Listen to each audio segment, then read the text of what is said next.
menaxhimi francez. Të këtij modeli. Dhe kjo, ajo që them unë është që si e komplikon raportin e Rusisë me Europën. Aktualisht komplikon marrëdhënien diplomatike, pra aktualisht Evropa nuk ka si marrëdhënie diplomatike me Rusinë, pra edhe Franca në to. Por ky lloj veprimi e fshin edhe mundësinë më të vogël të idesë të një marrëdhënie diplomatike në të ardhmen. Që do thotë e çon le të themi konfliktin. Jo, konflikti mbetet në Ukrainë, sërish nuk do të dalë nuk do të kemi konflikt midis Rusisë e Evropës, do të mbetet në Ukrainë, pra Rusia do të godasi vetëm ato forca që hyjnë në territorin e Ukrainës dhe nuk do të godasi forca të tjera që janë jashtë territorit të Ukrainës. Pra nuk do të godasi përqendrimin e këtyre forcave ta zëmë në Francë ose diku tjetër, por do të godasi vetëm në momentin që vendosen në Ukrainë. Pra konflikti mbetet brenda Ukrainës, por ana politike dhe diplomatike nuk ka më në të ardhmen një marrëdhënie diplomatike ose politike midis Evropës dhe Rusisë. Pra mbetet kështu dhe shkojmë në atë pikë që sërish vetëm Amerika do të flasi edhe për Evropën. Pra nuk do ketë komunikim dhe mungesa e komunikimit është i jep të drejtën Amerikës që ta marrë atë të drejtë Evropës për të komunikuar në emër të saj. Ndërkohë, Dritan, në çpik jemi në terren, për sa i përket zhvillimeve në terren. Zhvillimet në terren pra për rusët po ecin në mënyrë të përshpejtuar, kemi atë që në 3 vitet e fundit luftës, rusët pothuajse kanë bërë 1 ose 2 operacione mësymse, pra operacione sulmuese të nivelit operacional në Ukrainë. Kurse aktualisht prej fundit shtatorit ose prej mesit shtatorit të këtij viti, Rusia ka nisur në të gjithë linjën e kontaktit të frontit, pra në të gjithë linjën për 1400 kilometrash, pra në gjithë kjo linja duke nisur që këtu. Po? E deri këtu. Është 1400 kilometra. Kjo vija e frontit. E ky 1400 kilometrash, rusët kanë nisur prej mesit shtatorit njëkohësisht 9 operacione ofensive. 9 operacione ofensive. Aktualisht dhe janë duke kryer 9 operacione ofensive të nivelit operacional dhe taktik së bashku. Në drejtime të ndryshme. E qartë. Dhe është hera e parë që po e bëjnë këtë. Normalisht po e bëjnë për arsye se kanë rritur numrin e forcave të tyre ushtarake, kanë rritur cilësinë e forcave të tyre ushtarake, sepse deri më përpara, pra aktualisht çdo lloj vullnetari në ushtrinë ruse nuk kalon në front pa bërë një trajnim 6 mujor, pra shkojnë në fillim për trajnim 6 mujor dhe pastaj vinë pra cilësia kurse trupat ukrainase maksimumi 2 javë bëjnë trajnim. Pra për 2 javë ti ushtarit i mëson vetëm të kthehet majtas djathtas asë gjë tjetër. S'ka që mëson tjetër. Dhe rritur edhe cilësinë dhe sasinë e zjarrit, të mbulimit me zjarr, që kanë. Prandaj kemi në këtë rritje, aktualisht aty ka dhënë mundësi që të nisin këto operacione njëkohësisht, operacione të cilat në rast se vazhdojnë pa ndërprerje në mënyrën siç janë tashti, pavarësisht se ecin në mënyrë graduale por konstante, atëherë do të sjelli brenda një 6 mujori, duke folur nga sot, brenda një 6 mujori, thyrjen totale të gjithë frontit të forcave ukrainase. Dhe atëherë do të kemi një fragmentizim më të madh të frontit, sepse bie fronti nuk ka më kapacitet mbahet, dhe pastaj nuk ka më njëri që i ndalon rusët deri te lumi i Dnjepër. Në Pokrovsk si po shkon situata Dritan? A u mbyll ajo? Jo, nuk e mbyllin atë, nuk kjo vazhdon të jetë e hapur, e mbyllin në Pokrovsk kanë marrë edhe këtë pjesën e qytetit këtu, kanë hyrë në Mirnograd, pra në Mirnograd e kanë mbyllur këtë xhepin e vogël këtu, këtë xhepin taktik këtu, por vazhdon mbetet akoma një xhep ashtu. Aktualisht numri të atyre që dorëzohen forcave ukrainase ka vazhduar të rritet për çdo ditë. Kemi sasira të mëdha, pra nga 20 nga 30 veta që dorëzohen. Në këtë territor këtu. Në këtë territor, sepse normalisht nuk kanë zgjidhje tjetër, pra ose do vdesësh ose do dorëzohesh. Dhe normalisht që ti kur nuk ke dalje tjetër dhe më mira është të jetosh edhe një ditë më shumë se sa të vdesësh për diçka që e shef që është e humbur. Ndërkohë te ajo harta tjetër regjia vazhdojnë sulmet mbi Kiev Dritan. Sulmet nuk kanë qenë vetëm mbi Kiev, sulmet kanë qenë këtë radhë, kanë qenë pothuajse mbi gjysmën është diçka për interesante. Pothuajse për një javë sulmet kanë vazhduar mbi të gjithë të pjesën e territorit lindor, pra nga Kievi edhe këtej, kurse pjesa perëndimore nuk është goditur. Pra ka pasur tek këtu një goditje, po jo goditjes së Lezova me raketa Kinzhal. Po absolutisht, pra nga Kievi e këtej gjithë kjo pjesa perëndimore ka qenë nën valën e goditjes të disa llojeve të raketave, të disa llojeve të dronëve. Dje është eksperimentuar për fjalë përdorur edhe një dron i ri që ata e kanë eksperimental. Pra është një nga këta Shahid 6, po që ka një numër tjetër Geran 6, pra sepse përdor motor reaktiv tashmë, dhe ka edhe reduktim të zhurmës, nuk përdor GPS, Pra ka një neuron, pra nuk bëhet llap për inteligjencë artificiale, por bëhet llap për neurone elektronike, të cilat i japin mundësi të identifikojë objektivin dhe të zgjedhë objektivin. Pra, dhe njëkohësisht bën edhe punën këto lloj dronesh që kanë futur që po i përdorin për të parë, bëjnë edhe janë edhe dron kamikaz, po njëkohësisht janë edhe dron vëzhgues. Pra, mbledhin të dhëna dhe i kalojnë, edhe plus janë edhe kamikaz në fund, pra përdoret edhe si kamikaz. Vazhdon ajo goditja për të goditur dhe për të shkatëruar totalisht kapacitetin industrial dhe energjetik të Ukrainës, sepse në rast se ti bllokon kapacitetin industrial dhe energjetike, atëherë nuk ka mundësi të mbaj frontin dhe të furnizoj frontin e saj me të gjitha nevojat e mundshme, në kohën e dur dhe në mënyrën e dur. Ndërkohë, Dritan, e ridëgjova prapë këtë çështjen e murit të dronëve që po ndërton Ukraina. Ne kemi diskutuar këtu, por duket sikur ka domthonë është ndryshe nga ajo që kemi folur. Për çfarë bëhet fjalë? Regjia duhet të kemë edhe pamje aty. Nuk bëhet llap për atë llojin e dronit, e murit të dronëve të cilët ka projektuar Ukraina, kjo është një lloj tjetër. Po. Është muri i dronëve i projektuar nga jo i projektuar, po i nxitur nga Bashkimi Evropian. Pra Bashkimi Evropian dhe vendet e Bashkimit Evropian kanë dalë me një projekt të tyre për të krijuar një mur droni në Bashkimin Evropian në rast të një sulmi nga Rusia, pra. Dhe para 3 muajsh NATO hapi një konkurs të mirëfillt për kompani private të cilat do të sillnin projekte të tyre për këtë dron dhe këtë konkurs e fituan 3 kompani. Njëra prej tyre është kompani franceze, e cila tashmë është e para, është një kompani startup, pra nga ato kompani startup e fillestare, që ka ecur me këtë projekt. Kompani franceze quhet Atreud diçka tillë. Dhe ka një sistem që quhet DWS-1, parashikon që njëkohësisht fluturojnë 200 drone në një komandë të inteligjencës artificiale. Këto 200 drone komandohen nga 2 operatorë, pra secili komandon 100 drone nga këto operatorët. Dhe ideja është që këta drone të sulmojnë jo vetëm dronet e tjera, por të sulmojnë edhe bombat e drejtuara dhe të pa drejtuara që lëshojnë avionet rusë kundrejt objektive Ukrainas. Është eksperimental, është përdorur, pra është tentuar eksperimenti i saj në Evropë në aspektin teorik dhe në aspektin kompjuterik. Për herë të parë do të testohet edhe në aspektin fizik në Ukrainë. Pra për herë të parë do të testohet në aspektin fizik në Ukrainë. A mund të shihet rezultati se çfarë mund të bëj. Jemi në atë fazën në cilën, nëse mbani mend, në fillim të vitit Ukraina deklaroi që është e hapur për çdo lloj vendi të botës që të testojë në Ukrainë çdo lloj sistemi ushtarak që ata duan. Dhe kjo është pjesë e kësaj, pra NATO aktualisht dhe kjo po testohet në kuadër të NATO-s. Sepse është kompani e cila ka fituar tenderin për këtë prodhim në NATO, pra ka fituar kjo është në kuadër të NATO-s. Dhe ky testim është në kuadër të NATO-s në Ukrainë. Pra është NATO duke testuar, sepse kompania është një nga kompanitë që ka fituar të drejtën për të prodhuar një sistem të tillë në kuadër të NATO-s. Sa mund është efikase mund të jetë? Duhet parë, nuk e di, problemi e kapacitetit ka të bëjë edhe me çështjen e ekonomisë. Një dron i tillë, një dron që juve shihni i tillë aty kushton $4.000. 4.000 deri $5.000. Një dron i këtij lloji. Një dron i këtij lloji. Dhe duke qenë se ti përdor 200 dron pra ngrihen njëkohësisht, veprojnë njëkohësisht. Këto janë dronë Dritan vetëm për informacion. Këta janë dronë FPV, të cilët njëkohësisht funksionojnë first person view.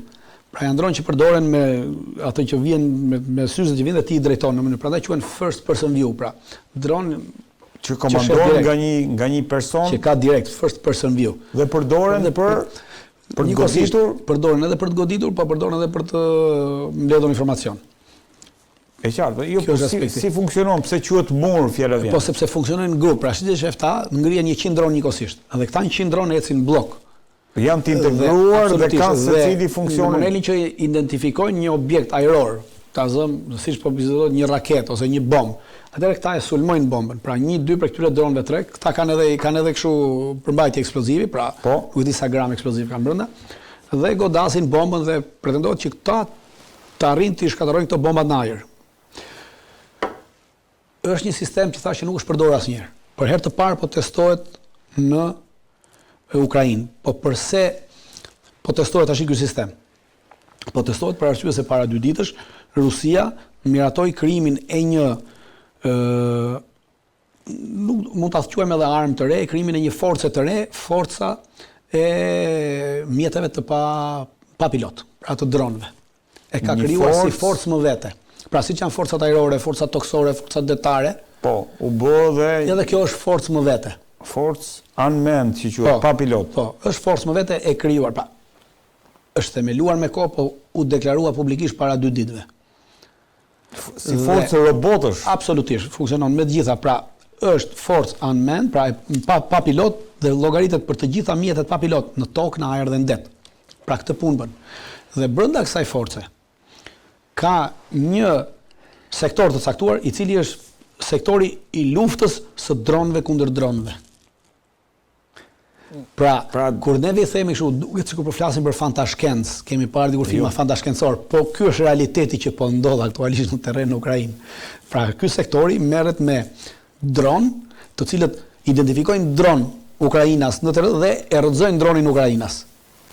Ka filmime. Dron antidron. Po, dron antidron. Pra kemi 2 operatorë të cilët rrinë të ulur diku të rreth 60 deri 70 kilometra larg njëri tjetrit ose edhe 100 kilometra larg njëri tjetrit dhe komandojnë dronët në ajër të cilët luftojnë me njëri tjetrin. Pra është një soi dhe absolutisht ashtu është PlayStation sepse të dy shohin në televizor, pra atë çfarë po ndodh, pra e luajnë e njëjta gjë është, pra atë që luanin njerëz fëmijët nëpër televizor atë PlayStation luftrat, tashmë ajo ka shkthyer në gjë reale në Ukrainë. Në Ukrainë po bëhet realisht, po ndodh realisht kjo. Kjo lloj fantashkence që ne fëmijët e lozin në televizor, ajo që quhet PlayStation. Ja, me dronit pak a shumë media kanë lidhje me këtë, po kanë lidhje me këtë, janë një gjë.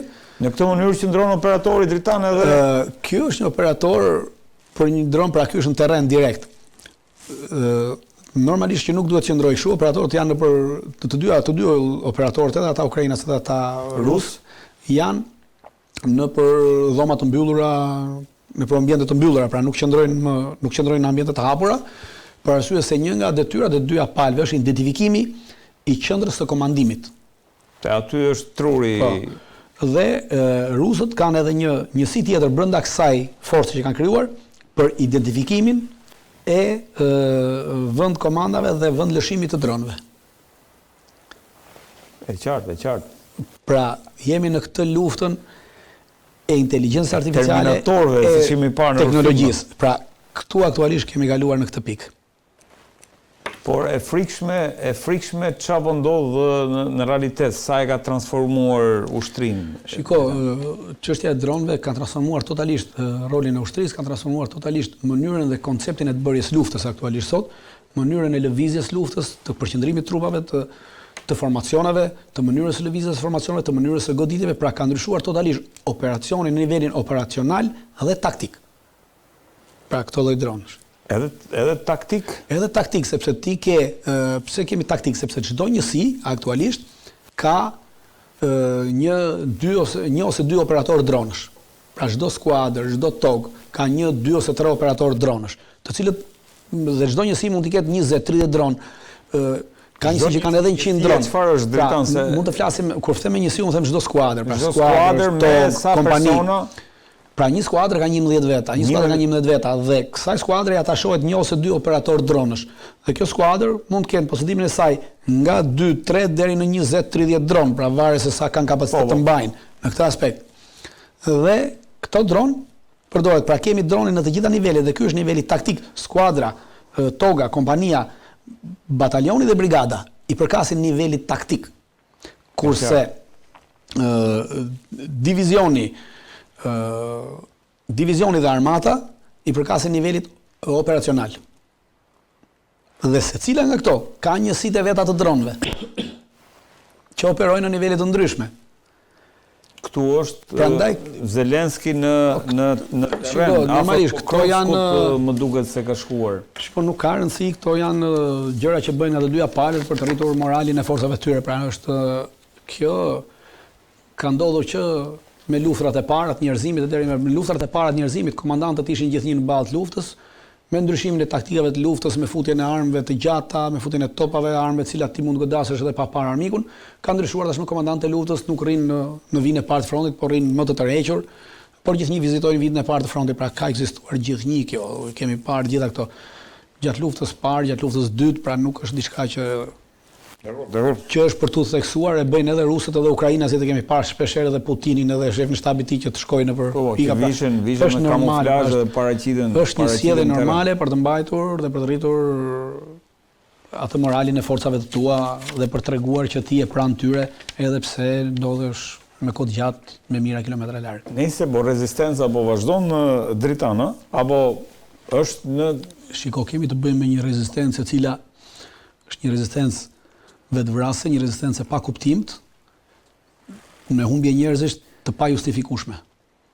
Është e pa justifikueshme humbja e njerëzve kur ti shef që në momentin që trupat e tua janë bërë pjesë e një thesi operacionale automatikisht në të gjithë doktrinat ushtarake është lëshimi i territori dhe tërheqja e trupave në një vijë tjetër më të përshtatshme. Në momentin që ti nuk e bën këtë, atëherë i ke dënuar trupat e tua me vdekje. Dhe kjo në çdo lloj ushtrie të rregullt, tërheqja me vonesë trupave, dhënia me vonesë urdhrit ushtarak përbën pjesë të shkeljes është veprimtari kriminale në aspektin e kodeve ushtarake. Në aspektin e kodeve ushtarake? Në aspektin e kodit penal ushtarak është veprimtari kriminale, lëshimi urdhrave me vonesë, pra mëse me këtë merret, pra lëshimi urdhrave me vonesë, tërheqja e trupave me vonesë, futja e trupave në një drejtim ose operacion pa mbështetjen e dur, pa miratimin e dur, pa analizën e dur ushtarake të mjeteve dhe të shërbimeve që ti ke në terren dhe në shërbim për të garantuar sigurinë e forcave të tua, si në sulm, si në mbrojtje, si në tërheqje. Dritan, ndërkohë nga Rusia do kalojmë në Gaza sepse Rusia ka propozuar rezolutën e saj për sa i përket se si duhet funksionoj, le të themi, ajo një mision, po themi, kombeve të bashkuara në Gaza. Si e vlerëson këto, ndërkohë që dihet që ka dhe një draft të Shteteve të Bashkuara të Amerikës? Nuk e vlerësoj për arsye se jam skeptik në këtë lajm. Ky lajm ka dalë vetëm nga Reutersi. Edhe Reutersi thot aty nuk thot nga burime të cilat nuk duan të identifikohen në një pikë, kurse në një pikë thot ne pam një shënim, pra Reutersi pa një shënim të ambasadorit rus në Kombet e Bashkuara. E quaj burim të pasigurt për arsye duke qenë se Reuters i përket atij deep state-it të thellë amerikan, mjafton të shohësh se kush është drejtori i Reutersit, është ish drejtori për 25 vjet i shërbimit të kundërzbulimit të FBI-s, pra e kupton se me këtë bësh. Dakor, por nëse do ishte, nëse është e vërtet, kemi një gjë. Prandaj po them për mua nuk qëndron në vërtet deri në momentin sepse ky lajm i Reutersit ka dalë dje. Po. Dhe deri më sot nuk kemi asnjë deklaratë, deri në këtë moment që po flasim bashkë, nuk kemi asnjë deklaratë as të ambasadorit rus në Kombet e Bashkuara dhe as të Ministrisë Jashtme të Rusisë në Kombet e Bashkuara. Deri tash është bërë Dritan? Arsye ose si do ta komplikonte do të rreshtoj sa të duash. Problemi është që si do ta komplikonte. Para 15 ditësh Shtetet Bashkuara të Amerikës kanë paraqitur një draft në Këshillin e Sigurimit të Kombeve të Bashkuara për të miratuar për çështjen e asaj forcës sigurisë që ata duan të bëjnë në Gaza. Dim ka informacion për këtë draft? Po, drafti është publikuar. Është publikuar? Është publikuar në disa gazeta, në disa... Po jo, a do jenë ushtarët turq pjesë e... Nuk përcaktohet lloji forcë, pra përcaktohet që jo, nuk është përcaktuar, nuk janë vënë emrat e vendeve të cilat do të vendosin, është kërkuar mbrojtja ligjore e kësaj force dhe mandati i saj të jetë me mandat të OKB-s. Pra, në këtë aspekt përbën drafti, po nuk ka të përcaktuar saktësisht, pra nuk ka detaje në të se kush. Këtë aspekt dhe përcakton edhe që gjithë kjo do komandohet nga një bord paqe dhe pas 5 ditësh të propozimit të këtij drafti ka pasur deklarata publike